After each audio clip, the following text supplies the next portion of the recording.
नमस्कार दर्शक मित्रों, आप देख रहे हैं जीपीएमसी news 24/7 live, sponsored by Gurukripa मानव सेवा ट्रस्ट। શ્રી ઉમિયા માતાજી સંસ્થાન ઊંઝાના હોદ્દેદારશ્રીઓના મધ્યપ્રદેશના પ્રવાસના બીજા દિવસે તારીખ 28/4/2024 રવિવારના રોજ 3 ફોટો મંદિરની સ્થાપના સંપન્ન કરવામાં આવી। શ્રી ઉમિયા માતાજી સંસ્થાન ઊંઝા દ્વારા વિઝન 2030 અંતર્ગત 1001 શ્રી ઉમિયા માતાજી મંદિર નિર્માણના સંકલ્પ અંતર્ગત શ્રી ઉમિયા માતાજી સંસ્થાન ઊંઝાના હોદ્દેદારશ્રીઓ તારીખ 26/4/2024 થી તારીખ 29/4/2024 દરમિયાન મધ્યપ્રદેશ રાજ્યનો પ્રવાસ કરવામાં આવી રહ્યો છે। તે અંતર્ગત તારીખ 28/4/2024 રવિવારે બીજા દિવસે મધ્યપ્રદેશના ખરગોન જિલ્લાના ગામ ઇટાવદી અને ગામ માતપુર અને ગામ છોટી ખરગોનમાં તારીખ 28/4/2024 રવિવારે 3 શ્રી ઉમિયા માતાજીના ફોટા મંદિરની સ્થાપના સંપન્ન કરવામાં આવી।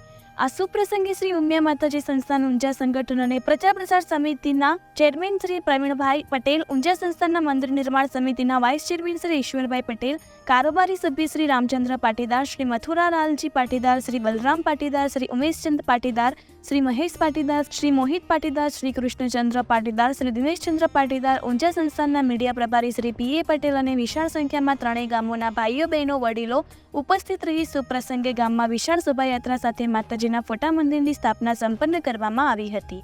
મધ્યપ્રદેશમાં હાલમાં જે ફોટો મંદિરની સ્થાપના કરવામાં આવી રહ્યા છે તે ગામોના કડવા પાટીદાર સમાજના તમામ ઘરોમાં શ્રી ઉમિયા માતાજીના નિઃશુલ્ક ફોટો વિતરણ, શ્રી ઉમિયાધામ અંબાજીના મુખ્ય દાતાશ્રી તેમજ શૈક્ષણિક ક્ષેત્રના દાતાશ્રી અને સર્વ સમાજના સમૂહ લગ્નોત્સવના આયોજક અને શ્રી સોમનાથ સેવા ટ્રસ્ટ અને ભામાસા દાતાશ્રી બાબુભાઈ ખોરજવાડા તરફથી વિતરણ કરવાની જાહેરાત કરવામાં આવી હતી। આમ પ્રવાસના બીજા દિવસે ભવ્ય સફળતા સાથે કાર્યક્રમ સંપન્ન કરવામાં આવ્યો હતો। જય શ્રી ઉમિયા રિપોર્ટર પીએ પટેલ, મીડિયા પ્રભારી શ્રી ઉમિયા માતાજી સંસ્થાન ઊંઝા, જીપીએમસી ન્યૂઝ 24/7 લાઈવ।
સોનાના મુકટ પર હેર લાગેલા, કમલ બાયા કમલે સતીમાં મળેલા।